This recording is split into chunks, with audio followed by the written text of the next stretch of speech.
Good day, everyone. Welcome to Vanished Chicagoland Stories, the podcast. I'm your host, Pete Costanis. Today's date is October 23rd, 2021, and this is episode 70, season 3. I have an interesting show coming up. I'm going to talk about 3 topics, and right now we're going into commercial. And this program is brought to you by the optical department at Sears. And here is a commercial from the 1970s. Enjoy, everybody.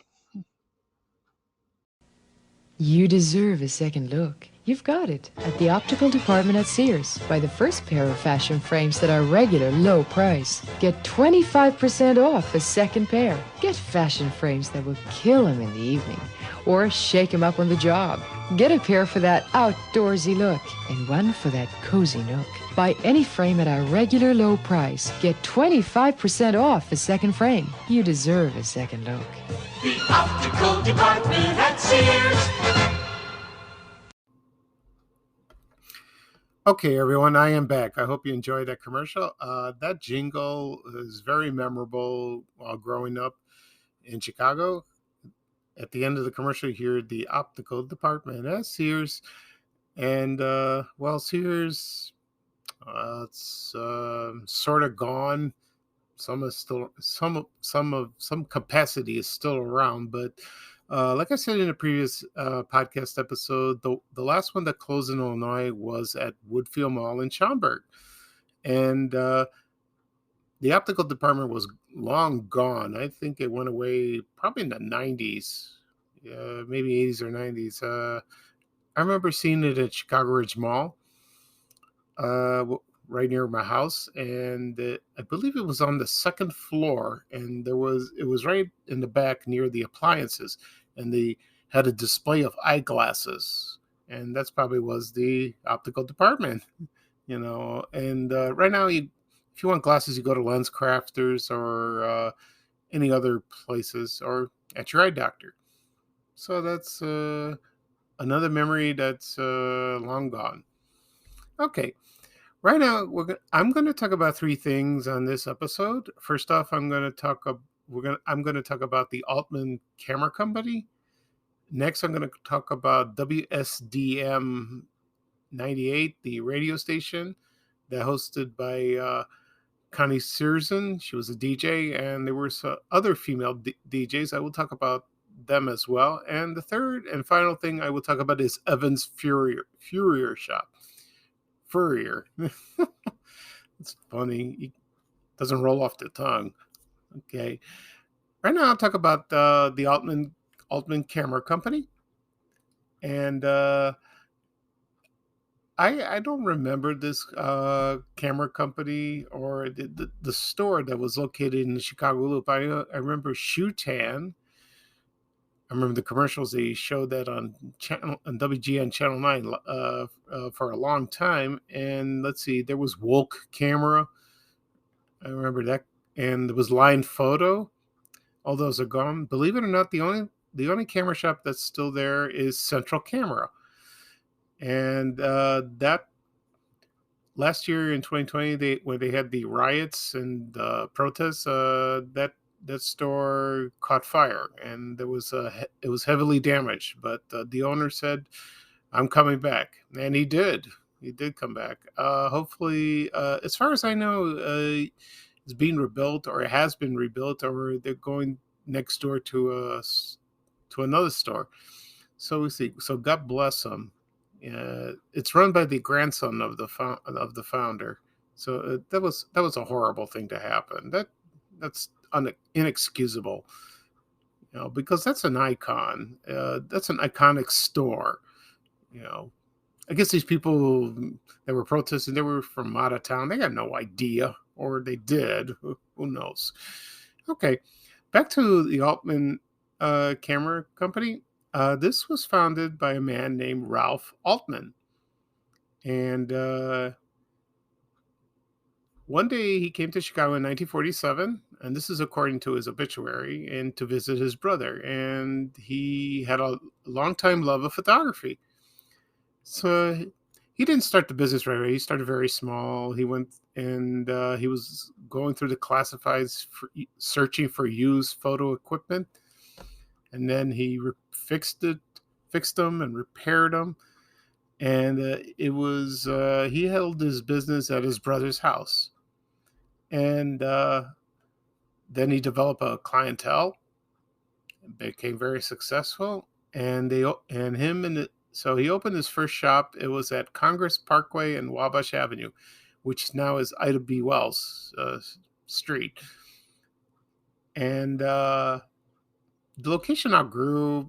Business was booming, and then he went to he had two other locations. The second one was at 16 South Wabash, and the other one was at 129 North Wabash Street. So he was always on Wabash Avenue. And the last one he held the business, when that closed up, I think in the 70s, mid 70s, probably around 1975, that store closed, and then B. Dalton Bookstore moved in, and I went there frequently when I worked downtown in the 80s. I'm on lunch hour or like after work, or sometimes when I visit downtown, I always go to those two bookstores.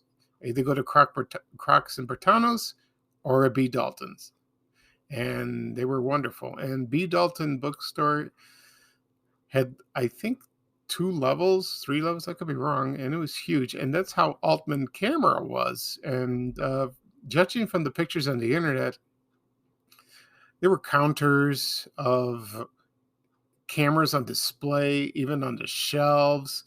They probably had their own dark room, probably. And or if you want film developed, they do that for you. And so it was a very famous store. A lot of people in the old days remembered it very well. And it's a shame because cameras now, later on, digital came, and then you don't see many digital cameras either. So you take your pictures with your iPhone or any cell phone you have. It's not the same because a camera is a camera, And I remember when I was growing up, I remember my mother bought her first Kodak Instamatic camera. It was in the 60s. It was a beautiful model. And believe it or not, she still has a camera. We have it in the house. She hasn't used it in maybe 15 years. So I don't know if it's operating. Who knows? But it's a keepsake. It really is. And then so Ralph Altman died in January 6, 2002, the same day as my father died. He died in 2006, so that was 4 years prior. And so he was, let's say, he was very innovative. Cameras at the time were a new thing, so they were popping up everywhere. And a lot of people have hobbies in photography, or they went to college and learned, and it's a wonderful, wonderful field. Still is. I mean, they're still photographers and photojournalists, so that's good. Okay. Second thing I would talk about is WSDM. Excuse me. I'll give you a little history about that in the beginning. The call letters was stood for smack dab in the middle. There were call letters previously. I'll read them off. First, it started as W83C. That only went from 1942 to 1943. And then it was WEHS from 1943 to 1963. Excuse me. And prior to WSDM was WHFC. And that only went for 2 years, from 63 to 65. Now, WSDM was changed on March 8th, 1965. As I said before, it stood for smack dab in the middle. And the station was known as the station with the girls and all that jazz. And the female DJs were known as the Den Pals. and it included Yvonne Daniels, Cody Sweet, Penny Lane, Nancy Plume, and Connie Szerszen. And she was known as Dawn. That was her name on the radio. And there was also Linda Ellerby. She was known as Hush Puppy. We all know Linda Ellerby later on became a journalist. And I used to watch her every night in the 80s, right after David Letterman. And she had NBC News overnight. I think her co-host was Lloyd Dobbins. And when I was studying late at night, when I went to DeVry Institute, I crammed for exams. I would turn on David Letterman, and then I watch uh, NBC News overnight because I couldn't sleep or I was just stressed out, because I needed to relax. And Linda Ellerby was wonderful. She was great. She had that, she didn't look like she didn't have any sense of humor, but she seemed like a very smart lady. Anyway, back to the WSDM. I'm going to talk a little bit about Connie Szerszen, and I find her. She's a very interesting person, and uh, and she was discovered by Penny Lane, one of the DJs that at WSDM, because Connie Szerszen first worked at WCFL, and her radio name was Den Pal Dawn, and where she was featured as the Bachelor Boy Household Hint of the Day, and the ladies did celebrity gossip, and then she was there for a while, and then she went, and then she had did a morning show at WINDAM, and later on, she became the first female rock jock to have her own primetime program on the radio. And let's see, she was featured on television, and she also worked at other stations, and she worked at WJMK, WJEZ, WJJD, and US 99. Oh, she was wonderful.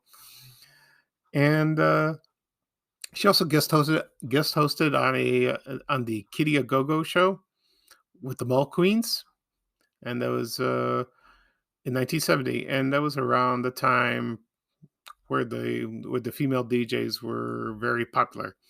Okay. Right now, I'm going to play a radio promo from 1970 from WSDM. It's called The Wonderful Weekend World. And this promo was sponsored by Musicraft Music Store, which I remember fondly. It was located in Old Town, I believe Old Town, no, right near Water Tower Place and on Oak Street, and also, oh no, I'm sorry, probably the Gold Coast. Pardon me, at the Gold Coast neighborhood, and then it was in Chicago on West 95th Street, and I think it eventually moved to Evergreen Park, which I remember going to that location when I was in the 70s. So here's the promo from 1970 from WSDM. The next half hour of music, smack dab in the middle on WSDM, is brought to you by Musicraft, dealers in the finest sound equipment around, whether it's stereo portables, FM tuners, tape cartridge machines, amps, turntables, or anything else you may need to make today's big sound into the best sound. You'll find it at Musicraft, 48 East Oak and 2035 West 95th Street.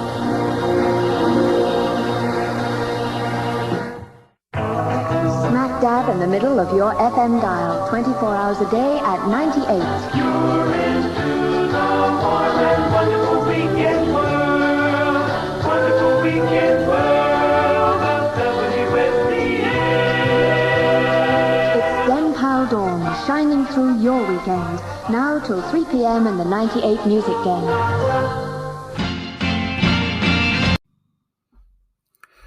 Okay, I am back. I hope you enjoyed that promo. I found that on YouTube. I edited it out a bit, and it was mostly music towards the end. But it's wonderful to hear vintage promos in the Chicagoland area. I love that.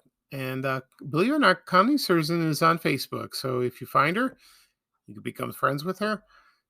Right now, I don't know what she's doing exactly. She's not on the radio. I don't think so. And from what I heard, she's a portrait artist, so she paints, and she probably. So I bet she's very talented. And later on, she attended the School of the Art Institute and American Academy of Art and Northwest University, and that's where I guess she furthered her education on painting. So that's wonderful. God bless her. Okay, and so WSDM lasted until March 14, 1977, and we all know what radio station it became. It became The Loop, 97.9, which I grew up on The Loop during high school with Steve Dahl and Gary Meyer and Lorelei, and it's classic. It's wonderful, wonderful station.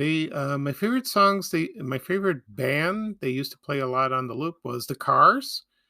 I have their first two albums. It's my favorites, my all-time favorites. I never get tired of them. Their debut album and the second one called Candio, and I listen to them all the time.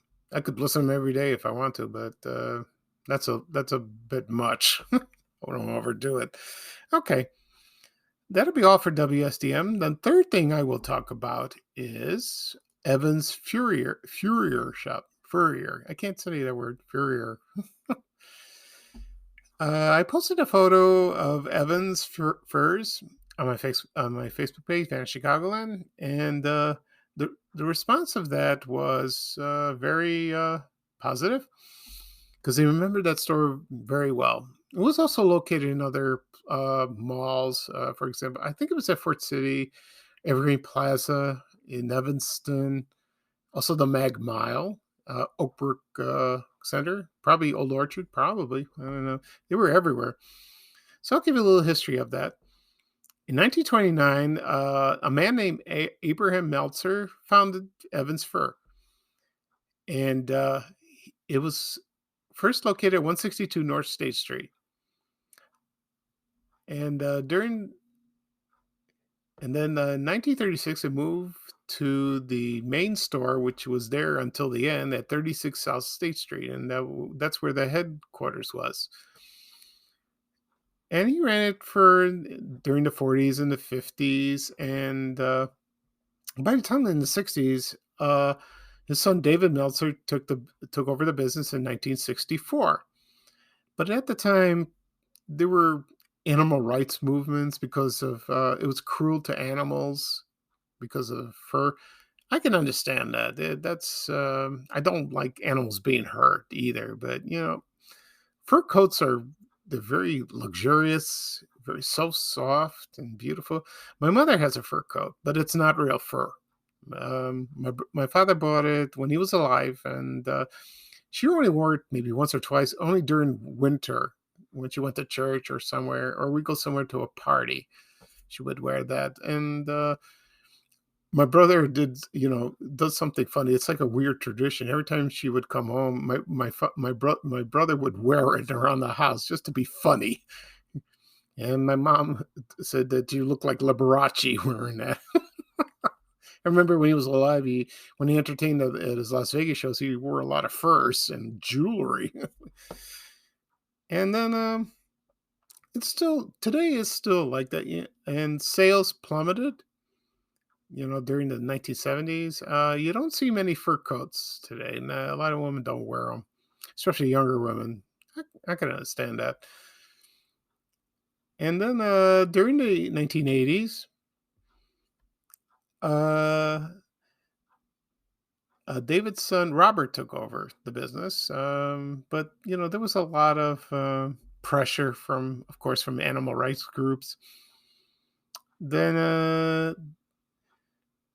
the company lost money from 1996 to 99, and then they just decided to close up shop. They sold the remaining company stores to like department stores, they probably carry the brand, like for example, at Marshall Fields or Carson Perry Scott. But believe it or not, you can still find fur coats on eBay or Etsy. And according to some people, they still buy them. They buy them for, I don't know, for for collection sakes, or they just want a fur coat. It's amazing like that. But I don't think that's going to come back in style. I don't see that happening. No way. So but but they're beautiful. They really are. And that. Okay. That'll be all for this. I talked about the Altman Camera Company. I talked about WSDM with Connie Szerszen, and of course Evans Furs. I'm going to talk about a couple things before I go off the air. First off, there was an actor named Peter Scolari, and he passed away yesterday. And he was best known for his role on Bosom Buddies and Newhart. The first time I saw him on TV was, of course, Bosom Buddies, that starred Tom Hanks. And when I first saw it on TV, it was in 1980. And I remember the theme song, it was with the song with Billy Joel, My Life. And those guys were goofy, because they wanted to, they couldn't, they were trying to find a place to live, but they had to dress up like women, and they stayed at a women's hotel, I believe. And eventually, the women that they talked to, they figured it out, or they revealed them. I don't remember. I seen the show. It was so long ago. It was like 40 years ago. But it made those guys famous, especially Tom Hanks. And then later on, those guys started other television shows. I remember Tom Hanks was on Family Ties, Love Boat. He was on Happy Days. And then he started his movie career. I remember Splash and Big.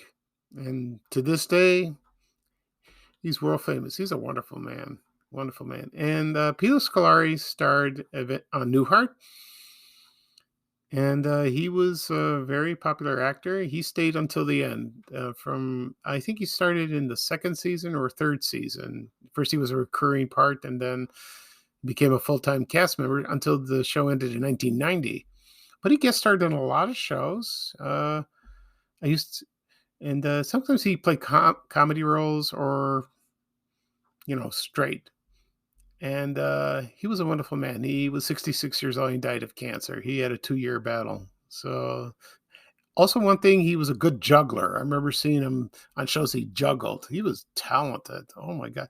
Should have been in a circus. I guess he chose acting. So condolences to his family. Yeah, it's very sad. And then one more thing is about me. This week I took my blood test before I go see my urologist for my prostate cancer recovery. I went this past Monday, and on next Wednesday, on the 27th of October, I will go see my urologist to see if my PSA level will drop to 0. Hopefully, I'm almost there. Almost there. If it does, then I'll be in remission. If not, then we'll just wait. I'll go to the doctor again. But so far, so good. I'm doing well. Most of the side effects have subsided little by little, but I'm not out of the woods. I still have issues going to the bathroom. So we'll see. So on the 27th of October, I will tell people on social media on my results, because they are anticipating. They're waiting for that. Okay. So that'll be all for today. And this is Pete Costanes for Vanished Chicagoland Stories, the podcast. This is episode 70, season 3. I will probably do another podcast tomorrow. We'll see. We'll see about that. Gather up some material. I probably will do one. Not Tuesday, which I always do, because I have a lot of things to do. So, and then probably the next weekend, I will do a Halloween show, which will be on, the show will be on October 30th. So that'll be a lot of fun. I won't say what I'm going to discuss. So we'll see. I'll surprise you. Okay. So that's it for today. And bye-bye for now. And here's bye-bye. And here's Ray Rayner saying bye-bye for now. Take care, everybody. So long. We have to go. Bye, bye, bye.